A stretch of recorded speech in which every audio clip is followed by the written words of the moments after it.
श्री स्वामी समर्थ. ब्रह्मांड नायक या चॅनलमध्ये तुमचं पुन्हा एकदा नवीन व्हिडिओमध्ये खूप मनापासून स्वागत आहे.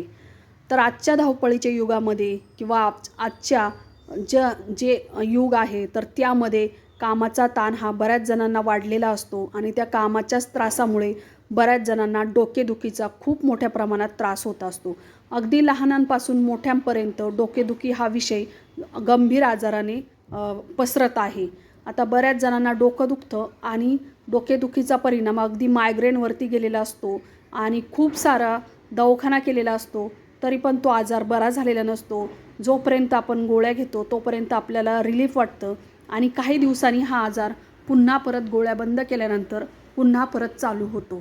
तर त्यासाठीच आज मी काही खास उपाय घेऊन आलेले आहे. अगदी सोपा आहे आणि घरगुती आहे, जो खूप जणांना त्याचा चांगला परिणाम झालेला आहे.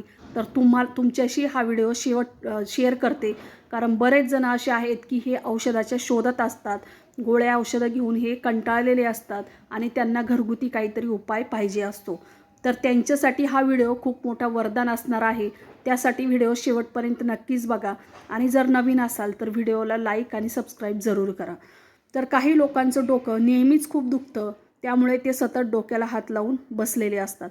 यात सगळ्यात जास्त प्रमाण म्हणजे ते महिलांचं खूप असतं, कारण अगदी लहान मुलांपासून तर मोठ्या माणसांपर्यंत, मोठ्या व्यक्तींपर्यंत हा आजार प्रत्येकालाच होत असतो. थोडासा स्ट्रेस घेतला किंवा थोडंसं काही ताण आला तरी पण आपलं डोकं दुखतं विनाकारण. किंवा काही काहींना सर्दीमुळे डोकं दुखतं, काही काहींना कोणते ठराविक पदार्थ खाल्ल्यामुळे त्यांना डोकेदुखीचा त्रास होत असतो. आणि हा मायग्रेनचा त्रास म्हणजे अतिवेदनांचा त्रास असतो, जो सहनही करू शकत नाही असा भयंकर त्रास असतो, ज्यामध्ये कधीकधी डोकं 2-2, 3-3 दिवस, अगदी आठवडाभरही दुखत असतं. तर यात महिलांचं प्रमाण सगळ्यात जास्त आहे. तसेच काही जणांना मायग्रेनचा त्रास असतो, त्यामुळे त्यांचे डोके खूप प्रमाणात दुखत असतात. असे त्रास कमी करायचे असतील तर डॉक्टरांनी एक अगदी सोपा आणि घरगुती उपाय सुचवलेला आहे. तर हा उपाय करण्यासाठी तुम्हाला मीठ लागणार आहे. आता एक चिमूटभर तुम्हाला मीठ घ्यायचं आहे आणि ते मीठ तुमच्या जिभेखाली ठेवायचं आहे. जिभेखाली ठेवल्यानंतर एक ग्लास तुम्हाला कोमट पाणी घ्यायचं आणि त्यामध्ये तुम्हाला ते पाणी सावकाशपणे हळूहळू एक एक घोट तुम्हाला पेत जायचं आहे. जिभेखाली मीठ ठेवून तुम्हाला गरम कोमट पाणी हे हळूहळू एक एक घोट याप्रमाणे प्यायचं आहे. हा उपाय तुम्हाला सतत 7 दिवस नियमितपणे केल्यास तुमच्या डोकेदुखीचा तसेच मायग्रेनचा त्रास हा बऱ्याच प्रमाणात कमी झालेला असेल.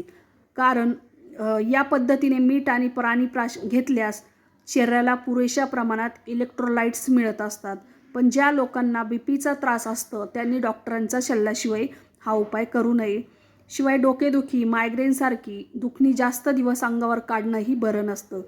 त्याचप्रमाणे डोकेदुखी किंवा मायग्रेनची पूर्ण लक्षणं म्हणजे झोप पूर्ण न होणे, उशिरापर्यंत जागरण, कमी झोप येणे किंवा ताणतणाव असतो, जास्त विचार असतो, मानसिक त्रास असतो, पोटाचे विकार असतात, ॲसिडिटी असते किंवा डोळ्यांचा ताण असतो, मोबाईल जास्त वेळ बघणे, लॅपटॉप जास्त वेळ बघणे, शरीरातील पाणी कमी झालं तरी मायग्रेनचा त्रास होऊ शकतो किंवा बीपीचा त्रास होणे किंवा शुगरचा त्रास होणे, जास्त आवाज आपल्याला ऐकू आल्याने आपल्याला त्रास होतो. तसेच जास्त तेज प्रकाश जर असेल, उष्णता असेल तरी पण आपल्याला मायग्रेनचा त्रास होऊ शकतो. आता ही सर्व लक्षणे आहे ती मायग्रेनची. आता डोकेदुखी आहे, तर डोकेदुखीसाठी ही घरगुती उपाय म्हणजेच तुम्हाला एक आलं घ्यायचं आहे, त्या आल्याचा चहा प्यायचा. नंतर सूज आणि वेदना कमी होतात ह्या गोष्टींमुळे. तसेच तुम्हाला जर खूप प्रमाणात मायग्रेनचा त्रास होत असेल, तुम्हाला 7-8 लवंगा घ्यायच्या आणि त्या लवंगा चांगल्या बारीक करायच्या आहे, त्याची पेस्ट बनवायची आहे आणि ती ज्या ठिकाणी आपलं डोकं दुखतं म्हणजे डोक्याचं जे कपाळ आहे त्यावरती तुम्हाला त्याची पेस्ट करून डोक्यावरती ठेवायची आहे आणि त्याचा वास पण घ्यायचा आहे. त्यामुळे मायग्रेनचा त्रास हळूहळू कमी होत असतो. त्यानंतर तुम्हाला मायग्रेनसाठी तुम्हाला तुळशी किंवा मध किंवा 4-5 तुळशीचे पाने हे चावून खायचं आहे. त्यामुळे तुम्हाला त्याचा त्रास कमी होत असतो.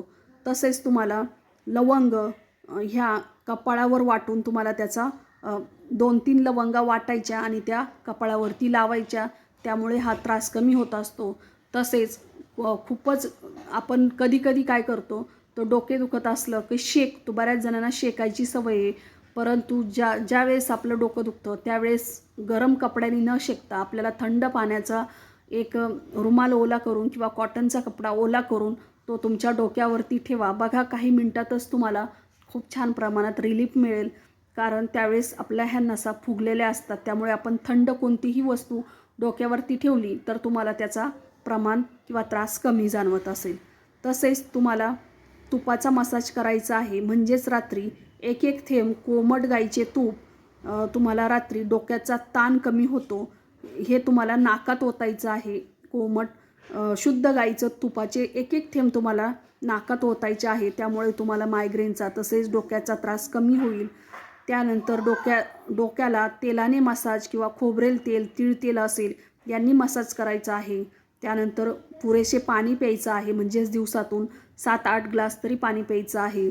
त्यानंतर तुम्हाला शांत आणि अंधाऱ्या ठिकाणी बसायचं आहे किंवा विश्रांती घ्यायची आहे. यामुळे मायग्रेनचा त्रास हा कमी प्रमाणात होत असतो. तसेच सर्दी जर सारखी होत असेल तरी पण बऱ्याच जणांचं डोकं दुखतं, तर त्यासाठी अशा लोकांनी सकाळी अनाशापोटी कढीपत्त्याची 15 पाने चावून खायची आहे. त्यामुळे सर्दीसारखे आजार सारखे वारंवार होत नाही. किंवा सर्दी झाल्यावर थोडा पुदिन्याचा रस घ्या आणि त्यात काळी मिरी आणि थोडा काळा मीठ आणि ज्या प्रकारे आपण चहा बनवतो त्याच प्रकारे चहासारखे उकळून घ्या व ते प्या. हा काढा सर्दी, खोकला तसेच तापावरती खूप गुणकारी उपाय आहे. तर यासाठीच तुम्ही हे मी जे सांगितलेले उपाय आहे तर ते जर केले तर नक्कीच तुम्हाला मायग्रेनसारख्या मोठ्या आजारातून तुमची सुटका होऊ शकते. श्री स्वामी समर्थ.